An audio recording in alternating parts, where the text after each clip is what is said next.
might need some encouragement if this doesn't work. So, what we're looking at here, if you've not seen this before, this is Google Cloud Platform. We're doing this on a real cloud, guys. Please don't start downloading things using up all the interwebs. Let's just check I've got internet. Here we go. It's looking good. So we already have our Kubernetes cluster set up. Of course, that was just a single Terraform command. I could have done that live too, but it takes a couple minutes, so I didn't. We have 5 nodes. That's what we wanted. And then if we look here, there are no workloads, so nothing's running on this cluster, and there are no services defined so far. So it's an empty Kubernetes cluster right now. So the first thing we're going to do is install Consul. And I just want to show you a little bit of config with my fancy cat alternative. Here we go. So the Helm chart itself, by default, with no config changes, will get you the Consul cluster we just looked at. But there are just a couple of features and options that we want to enable for this demo, and I'll just show you really quickly. One is we're going to have a cloud load balancer, just to make it easy for me to connect to the UI without setting up port forwarding and things. You probably don't want to do that in production, and just expose your Consul UI to the public. Next, we're going to enable catalog sync, and this is cool, but I'll come back to that later. Next thing, we're going to enable Consul-k8s inject. This is the thing that's going to inject, connect Envoy proxies into into any pod that requests it. You can have it do it by default, but we're going to have to opt in here. And lastly, this is just a bit of housekeeping. Envoy requires a gRPC API, and so we just have to enable that because it's not on by default. So I should be able to just do helm install and then those values.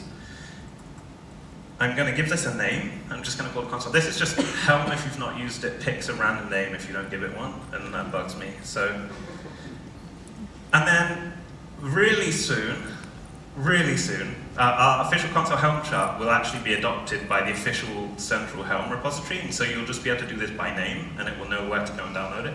Right now, they're working through some issues, so I'm just going to do this from the Helm chart that I've got checked out right here on my machine. So here we go, let's see if it works. So there we go, a bunch of stuff happened.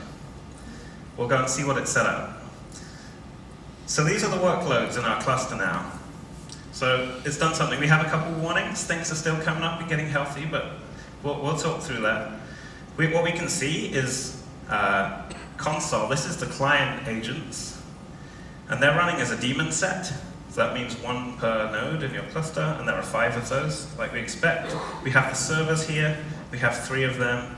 They're actually a stateful set, because Consul servers store state. They're just coming up, this is good. And then you can see we've got 2 other services running here already, 2 other workloads. One of those is the webhook that enables that connect inject feature I was talking about. And this bottom one is the catalog sync, the mysterious catalog sync. And again, I will come back to that in a minute and show you what it's doing instead of just telling you. So finally, we've got some services, and because we added that load balancer thing to our config, it's created a load balancer, and it's already got an IP address, which is good. This is the thing that can sometimes take a while. And so you can see 3 healthy Consul nodes, and the UI is available to us, and we're all good. Phew. The other cool thing we can see right here is that Consul UI service. Who registered that? Well, this is the mysterious catalog sync. That is the Kubernetes service that we created to expose this UI through a load balancer. And because it's an externally accessible service, the catalog sync service has automatically registered that in Consul for us. And that means that anything outside of Kubernetes that is using the same Consul cluster can discover and access that service just using Consul's regular service discover. So that's cool. So next up, we have Consul running, but we want to deploy something. So I want to run a demo app to show you kind of how this works, how Connect works. But before we jump straight to connecting it up, we're just going to install it on the kube cluster without Connect first. And so our app here is called Emojify. We'll see what it does in a minute. It's quite fun. And this is the architecture we're deploying. We have 4 different services. The ingress service here is an Nginx. It's just an Nginx container, and it's just going to do basic path-based load balancing and routing slash to the web service.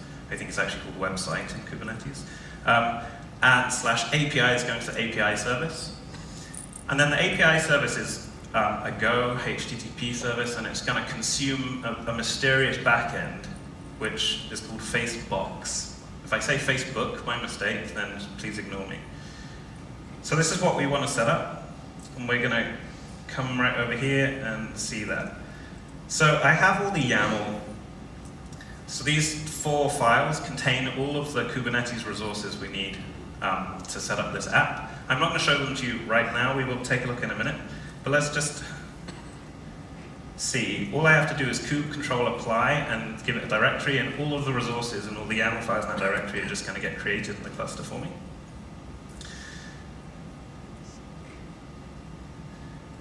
Okay, so if we come back here, we should see a bunch of new workloads. These 4 Emojify workloads have turned up, and they're okay already. And we should see some new services. And here we've exposed another load balancer, so we should be able to load up our app as soon as this load balancer is provisioned. Now this is the bit that can often take a while. Google Cloud takes sometimes a few seconds, sometimes 30 seconds or so to get the load balancer up. So we're going to wait for that.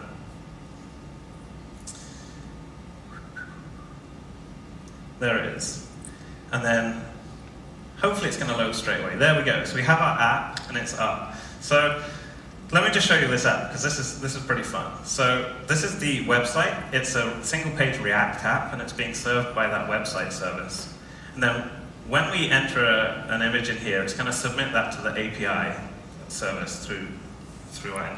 So I'm just going to go and grab a picture of my favorite band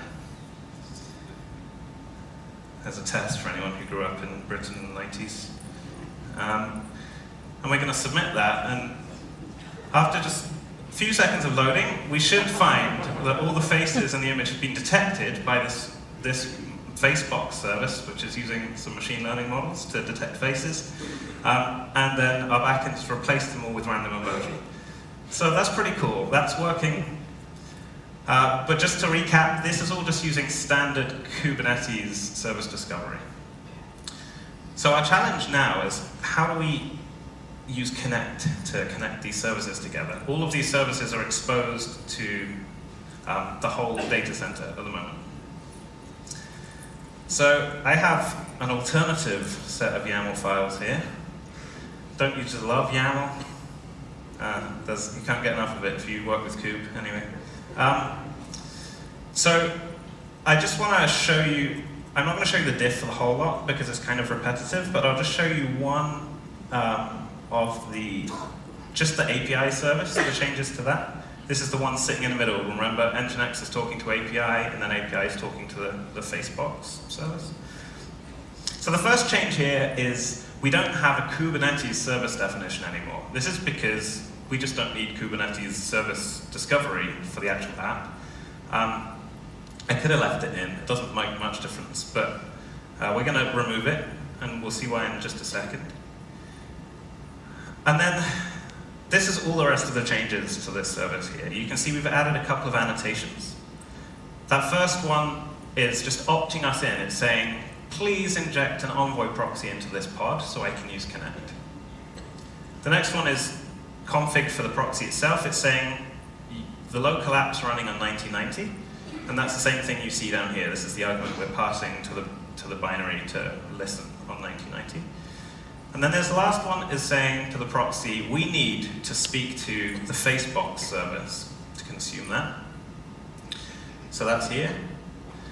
And then we want that Facebox service to be mounted locally on our loopback interface on port 8002. This is pretty much a random number.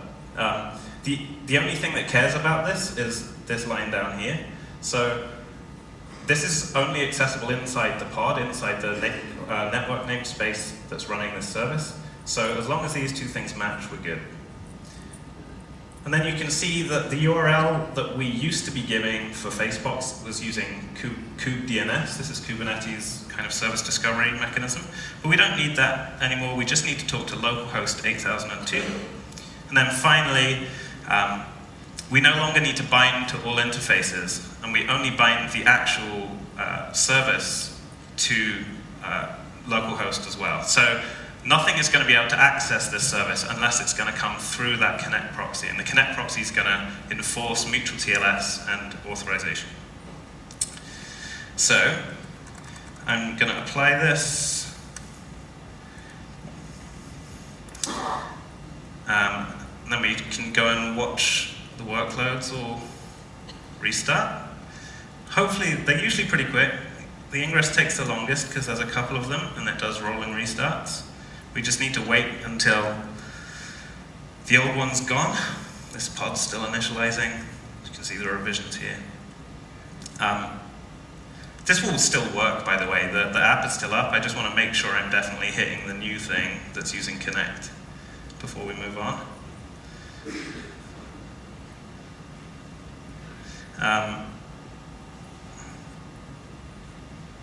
We can actually see, if we reload the app, it should still be working. So we're good.